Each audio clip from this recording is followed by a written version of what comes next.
And now, I said, let me show you in a figure how far our nature is enlightened or unenlightened.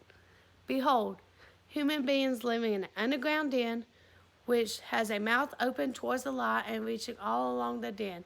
Here they have been from their childhood and have their legs and necks chained so they cannot move and can only see before them, being prevented by the chains from turning round their necks.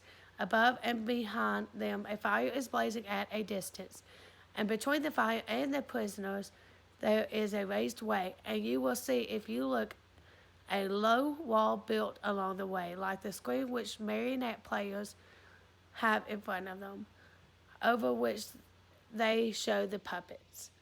I see.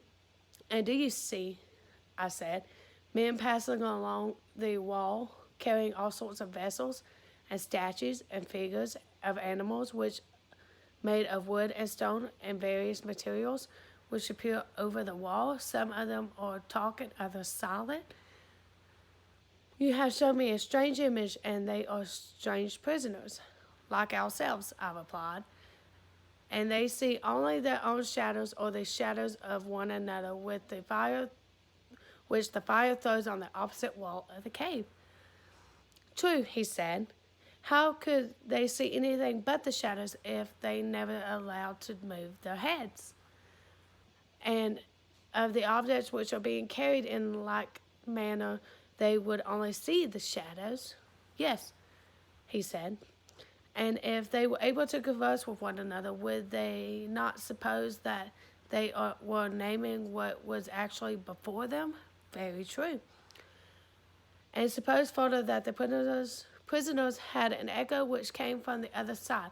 Would they not be sure to fancy, when one of the passers-by spoke, that the voice which they heard came from the passing shadows?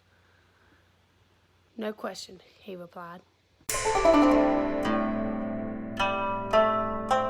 In a certain reign there was a lady not of the first rank, whom the emperor loved more than any of the others. The grand ladies with high ambitions thought her a presumptuous upstart, and lesser ladies were still more resentful. Everything she did offended someone. Probably aware of what was happening, she fell seriously ill and came to spend more time at home than at court. The emperor's pity and affection quite passed bounds. No longer caring what his ladies and courtiers might say, he behaved as if intent upon stirring gossip. His court looked with very great misgiving upon what seemed a reckless infatuation. In China, just such an unreasoning passion had been the undoing of an emperor and had spread turmoil through the land. As the resentment grew, the example of Yang Qiufei was the one most frequently cited against the lady.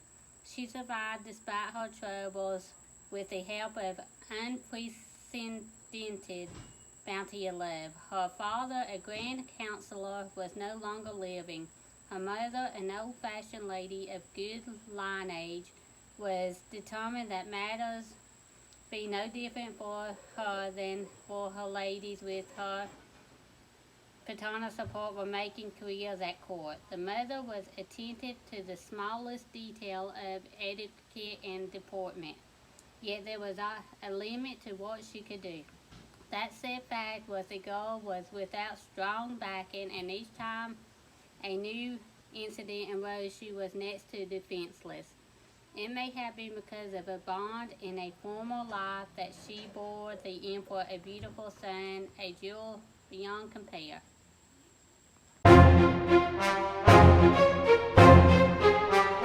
I will be reading a portion of Dante's Divine Comedy. In the midway of this immortal life, I found me in a gloomy wood astray, gone from the path direct, and e'en to tell it were no easy task how savage wild that forest, how robust and rough its growth. Wish to remember only my dismay, renews in bitterness not far from death, yet to discourse of what there good beheld. All else will I relate, discovered there. How first I entered it I scarce can say. Such sleepy dullness in that instant weighed my senses down when the true path I left.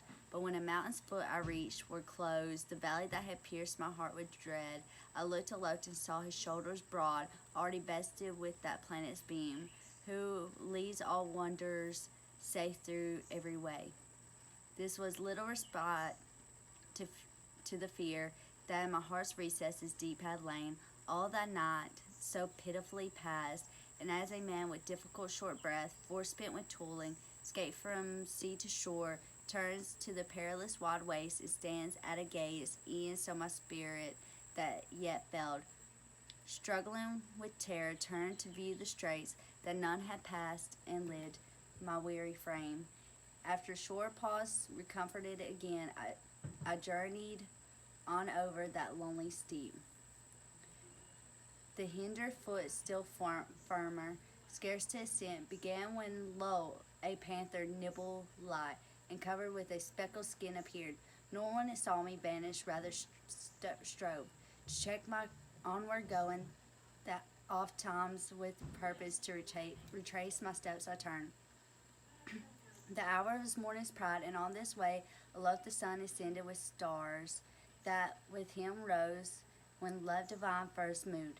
Those is fair works, so that with joy's hope all things conspire to fill me. The gay sky on that swift animal, the matin down, and the sweet season. Soon the joy was chased, and by new dread succeeded, and when in view a lion came against me as it appeared.